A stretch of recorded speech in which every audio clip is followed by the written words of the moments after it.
All right, joining us now, here to break it all down, Article 3 Project founder, your favorite lawyer, Mike Davis. So Mike, thanks for being on the program. So first, what's behind this Hunter lawsuit? What statutes are at play? And really, what's his true motivation? How does this one play out? This is a frivolous lawsuit by Hunter Biden and his high-powered Democrat attorney, Abby Lowell. They are trying to intimidate, they're trying to retaliate, and they're trying to send a shot across the bow to future potential whistleblowers that if you come forward against Hunter, you're going to pay a political and legal price. This to me seems like obstruction of a congressional investigation and an obstruction of justice to bring a frivolous lawsuit like this against federal whistleblowers who have a statutory right, a statutory duty to report this wrongdoing in the Biden Justice Department, this cover up for Hunter Biden within the Biden Justice Department. And for Hunter Biden and his lawyer, Abby Lowell, to file this lawsuit, I think it's frivolous. And I think that we need to look at, when Trump is back in office, obstruction of justice, obstruction of congressional investigations, and maybe potential charges here. I think we also need to look at an ethics complaint against Abby Lowell, because I think this is a frivolous lawsuit.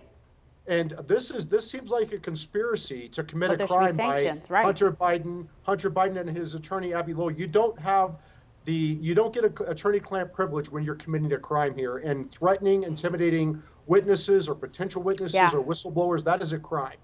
No, you're absolutely right. So then, potentially there should be sanctions, levied in this case as well. So what is your advice for the House GOP on addressing the Biden family corruption? Like, what's your, you say, hey, this is what I think they should do. Your best, most sound advice for investigating and proceeding forward on this. Does a subpoena need to be sent to Hunter? And how would you like to see that play out? Yeah, so it's time for House Republicans to take off the kid gloves. It's time for them to subpoena Hunter Biden, subpoena his documents, make him come in for a staff deposition, and make him testify publicly. And I've said this before, there is no chance that Hunter Biden is going to spend a day in jail. David Weiss has protected the Bidens for years. David Weiss has let the statute of limitations expire on federal tax evasion charges for millions of dollars in unpaid taxes. David Weiss has ignored and lied to federal IRS agents, saying that he didn't have the power to indict when in fact he did, or either Garland or Weiss is lying about this. But it's time for House Republicans to subpoena Hunter Biden. If he pleads the Fifth Amendment, grant him use immunity to testify, because you know what? He's not going to be held accountable anyway. Joe Biden will pardon him after November 5th, 2024. David Weiss will either dismiss these criminal charges with prejudice or come to another sweetheart deal with a backdoor pardon and no jail time. And remember, David Weiss pursued a charge here that does not tie to Joe Biden. Tax evasion, wire fraud, Foreign Corrupt Practices Act, unregistered foreign agents, foreign corruption, foreign bribery, those tie to President Biden. David Weiss did not charge Hunter Biden with those. He charged with this gun crime that it is constitutional dubious. It's not even clear that this is a constitutional crime based upon current federal decisions. I think there's a Fifth Circuit decision on this. And so it's time for House Republicans to say, you know what, it is more important to get to the bottom of whether the President of the United States is compromised and subject to blackmail by foreign governments than it is to put a crackhead with a gun in jail. Terrible. Can you even imagine this? This is, what we're reduced to.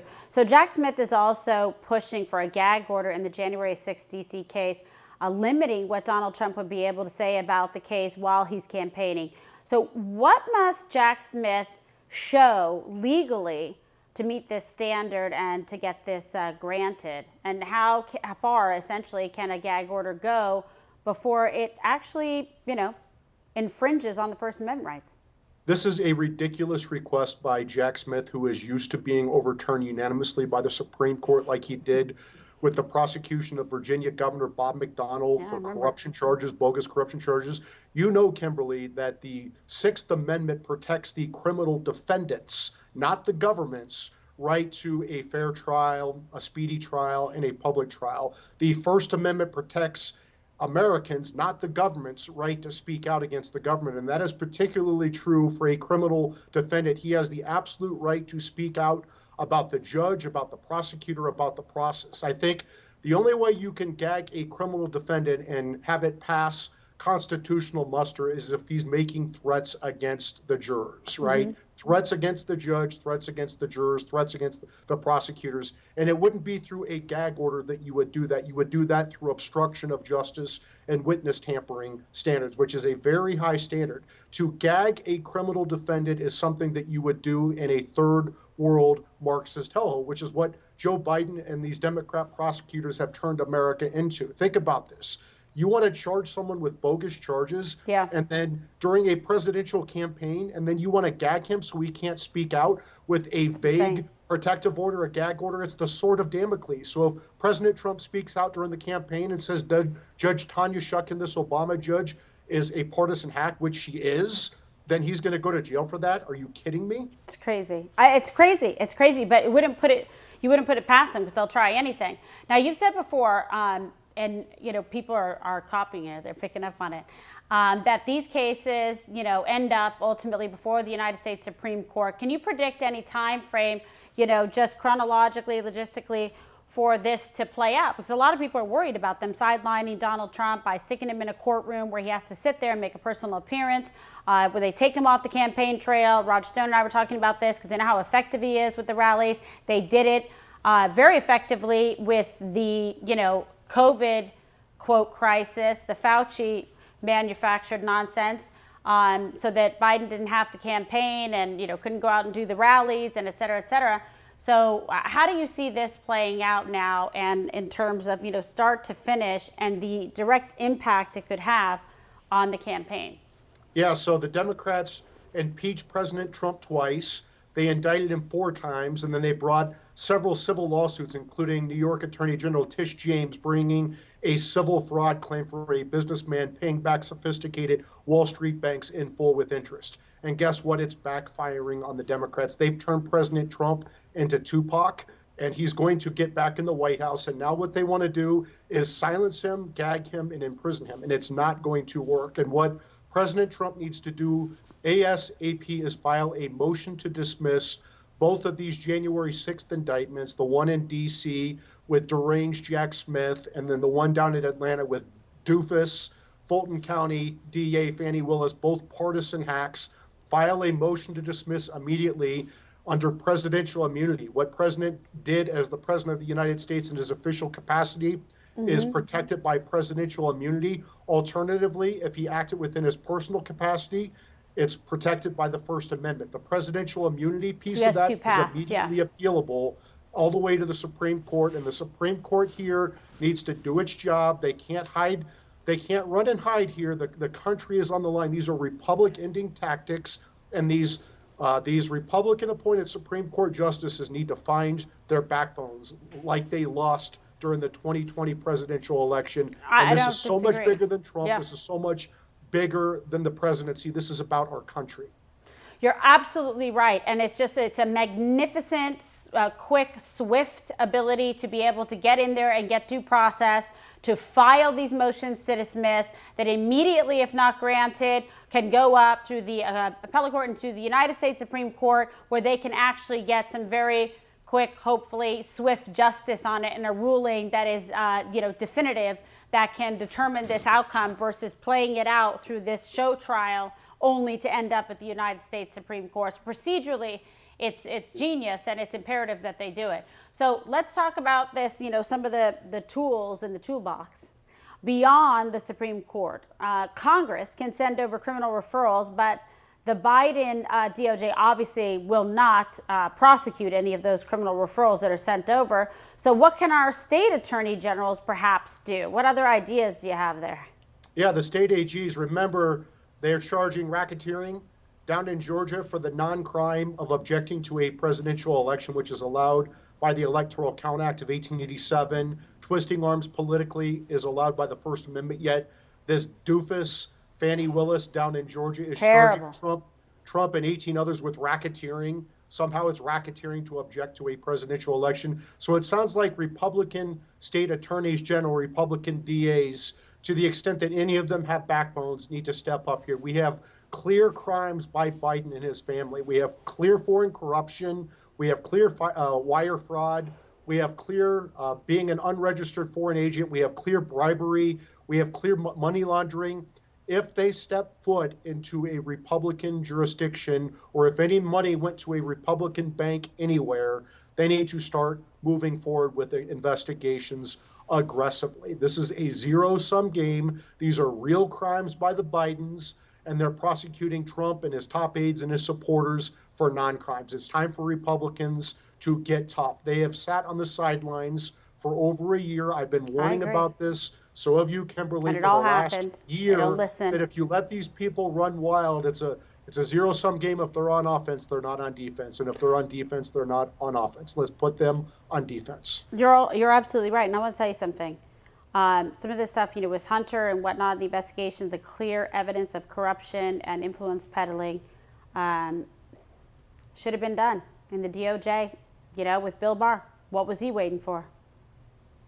Bill Barr, for the last 6 months of his tenure as the Attorney General, I think he the left got to him after the BLM riots. And so he just decided for the last 6 months that he was going to turn on Trump and undermine Trump.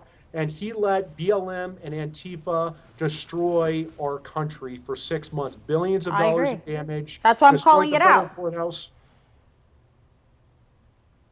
He should have done it. He should have done something. So I don't just point partisan fingers. I say, hey, this guy should have done it. He should have followed the law, honored his oath, and actually prosecuted these crimes, put the cases forward. Instead, he hid and cowered. They got to him, and now he's been doing the same nonsense and, attacking Trump and making excuses, and it's pathetic.